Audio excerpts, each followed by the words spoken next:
Chers amis résistants, bonjour. Robert Badinter est mort, et je voudrais lui rendre hommage non seulement pour ce qu'il a fait, mais essentiellement pour ce qu'il était. Oh, ce qu'il a fait est un bilan très positif. Il a fait de sa vie politique un très bon usage.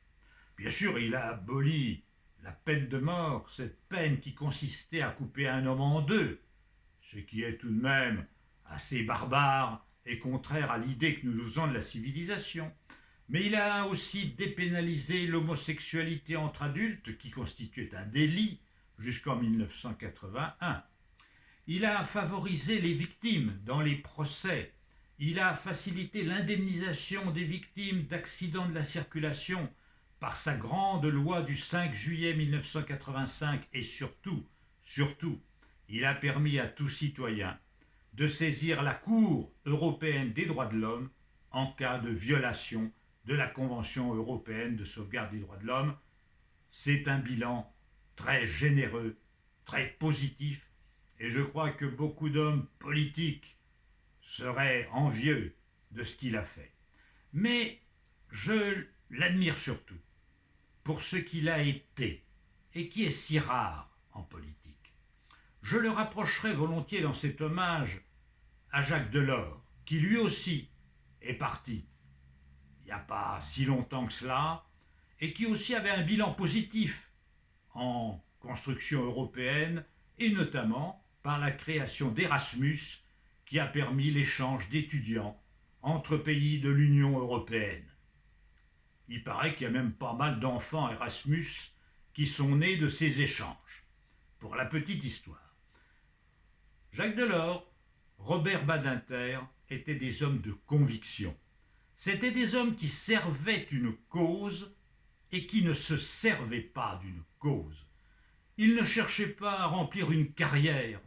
Ils ne flattaient pas leur mégalomanie. Ils ne rêvaient pas d'être en haut de l'affiche. Non, ils rêvaient de faire avancer la civilisation, le droit, la liberté, la dignité humaine. Et ça, c'est remarquable parce que c'est malheureusement beaucoup trop rare dans la vie publique où on voit la médiocrité, l'indigence morale, intellectuelle frapper tous les jours. Le pouvoir actuel, malheureusement, ne nous offre guère de Robert Badinter ou de Jacques Delors. Qu'ont-ils fait nos dirigeants? Ils se sont couchés, lamentablement, devant la FNSEA et la coordination rurale, dont les revendications n'ont rien de social, rien d'humaniste et rien d'éclairé, puisque ça va à l'encontre de la viabilité de la terre. Ils ont tout sacrifié. Ils ont sacrifié l'Office français de la biodiversité, dont les agents ont été menacés, insultés, les locaux dégradés dans certaines villes, par quelques agriculteurs privilégiés, qui ne sont pas les petits agriculteurs qui, eux, ont besoin d'aide. Eh bien, ce gouvernement n'a pas su faire preuve de pédagogie, n'a pas su élever le débat, n'a pas su expliquer à la population ce qui devait être fait sur le plan social en faveur du monde agricole et ce qu'il ne fallait surtout pas faire dans l'intérêt général, c'est-à-dire céder sur les pesticides, céder sur le massacre de la biodiversité, céder sur l'abaissement de l'intérêt général et de ce qu'ils appellent les normes. C'est quoi les normes? C'est ce qui vous garantit, mes amis, c'est ce qui vous protège de la cupidité des entrepreneurs et des affairistes qui, sans normes, vous donneraient des produits frelatés ou vous vendraient des appareils dangereux, des installations absolument inaptes au service que vous attendez. La norme, c'est ce qui protège. Vive les normes. Eh bien, l'État n'a pas su tenir le langage de la fermeté. Et tout ça, voyez-vous, dans un monde qui se délite. Ah, Robert Badinter, le mot que tu préférais, c'est le mot justice. C'était le droit, parce que tu avais compris qu'entre le fort et le faible, c'est la liberté qui opprime et la loi qui libère. Tu avais compris cela et tu savais qu'il n'y a pas de société policée, civilisée, raffinée, sans droit. Oui, Le droit, mes amis, c'est ce qui vous protège. Ce qui vous protège de l'exploitation, de l'écrasement, du mépris de certains individus arrogants qui, avec morgue, défendraient leurs intérêts contre l'intérêt général. Voilà ce que veulent les gens qui veulent abattre les normes et qui veulent abaisser le droit. Eh bien, le droit, il est menacé. Il est menacé par la montée, dans le monde entier, du trumpisme. Cette folie paranoïaque et en même temps avec un tropisme vers la dictature, vers l'arbitraire. J'ai même entendu un leader politique français, que l'on dit d'extrême droite, et que l'on dit populaire, vouloir retirer la France de la compétence de la Cour européenne des droits de l'homme. Pourquoi? Parce que ces gens-là, ce n'est pas la Cour européenne des droits de l'homme qu'ils n'aiment pas. Ce sont les droits de l'homme qu'ils s'apprêtent à piétiner, à violer. Et c'est pour cela qu'ils ne veulent pas que des juridictions indépendantes, qui ont une haute idée de leur mission, puissent garantir vos libertés et vos droits fondamentaux. Le gouvernement actuel de la France s'est fait élire en se présentant comme une barrière, comme un rempart contre cette idéologie ultra-réactionnaire qui n'est pas fasciste, mais qui est fascisante, qui y va. C'est la direction, c'est la direction.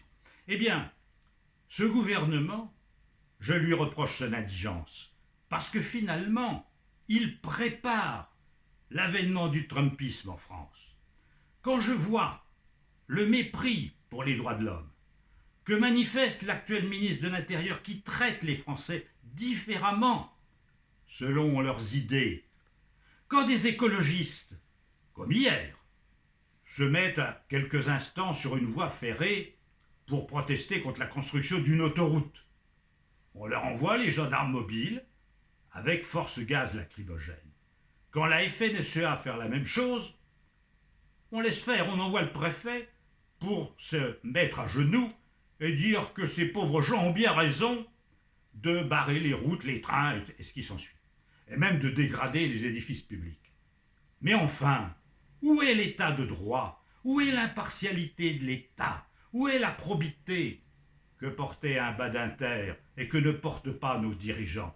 Alors vous me direz, ah bah, bien sûr, Gérard Charolois, tu es partisan, tu es un écologiste, donc lorsque les écologistes se font matraquer et gazer, tu protestes. Mais tu ne protesterais pas si c'était d'autres. Erreur. Et c'est bien cela qui fait la grande différence entre nous. C'est que moi je considère que les hommes sont égaux en droit. J'ai appris hier que des gens qui n'ont pas du tout mes idées, et qui sont même aux antipodes, se sont réunis dans un cimetière à Paris pour rendre honneur à Robert Brasillac, écrivain fasciste de la collaboration qui fut fusillé à la Libération. À la sortie du cimetière, ces gens-là ont été emmenés en garde à vue pendant 24 heures ou 48 heures, je ne sais pas.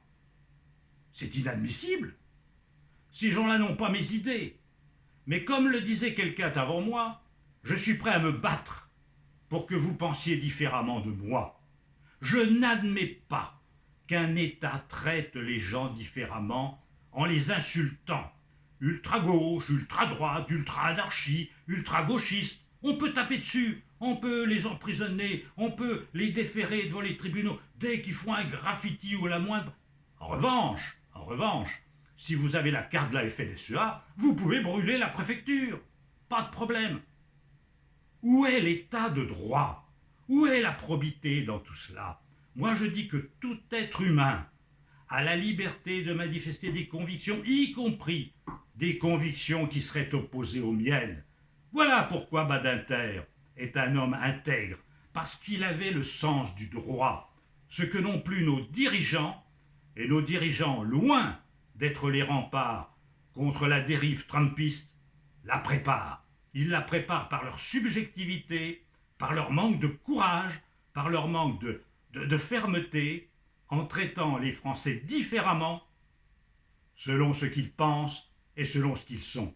Et ça, c'est pas admissible. Un homme doit être jugé pour ce qu'il fait et non pour ce qu'il pense. Amis résistants, j'en appelle à la résistance parce que vous en aurez bien besoin demain. Allez, courage à vous!